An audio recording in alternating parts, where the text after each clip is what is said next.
अरे योगिता, कितना शर्माओगी यार, तुम्हारा हाथ ही तो पकड़ा है मैंने सिर्फ। तुम्हें तो पता है कि मुझे ये सब शादी से पहले बिल्कुल भी ठीक नहीं लगता। और वैसे भी हम पब्लिक प्लेस में हैं। तुमसे कब से कह रही हूँ कि हमें अपनी फैमिली में एक दूसरे के बारे में बता देना चाहिए।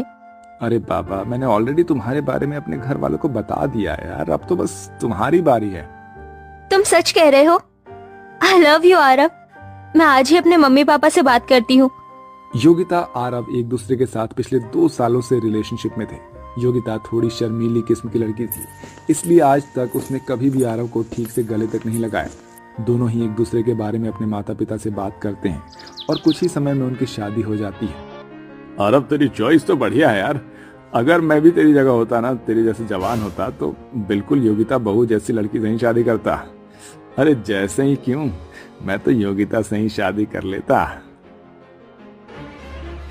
अपने गृह प्रवेश पर अपने ससुर के मुंह से ऐसी बात सुनकर योगिता को काफी अजीब महसूस होने लगता है, लेकिन वो इस बात पर ज्यादा ध्यान नहीं देती। अब आरव और योगिता अपने कमरे में चले जाते हैं और एक दूसरे के साथ काफी अच्छा वक्त बिताते हैं। और आज योगिता का उसके ससुराल में पहला दिन होता है। योगिता अपने कमरे में तैयार हो रही होती है कि तभी योगिता की नंद प्रिया उसके कमरे में आती है।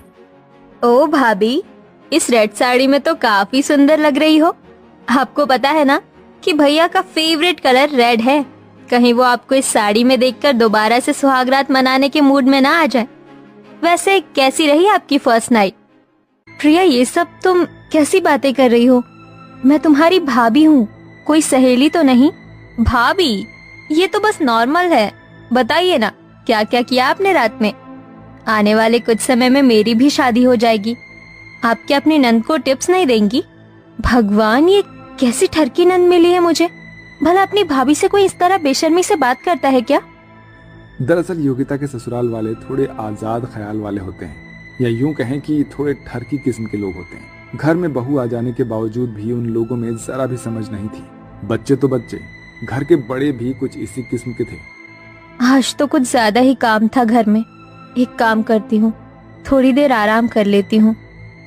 घर का सारा काम खत्म करके योगिता अपने कमरे में आराम कर रही होती है कि तभी योगिता का देवर दिनेश बिना अपनी भाभी के कमरे का दरवाजा खटखटाए उसके कमरे में आ जाता है, जिसे देखकर योगिता अचानक से हिचकिचाते हुए घबरा कर उठती है। अरे दिनेश, तुम ऐसे अचानक कमरे में कैसे चले आए? तुम्हें दरवाजा खटखटा कर आना चाहिए था ना। भाभी, मैं कोई पराया मर्द थोड़ी ना हूँ, आपका देवर हूँ भाई। और देवर तो भाई के समान होता है ना।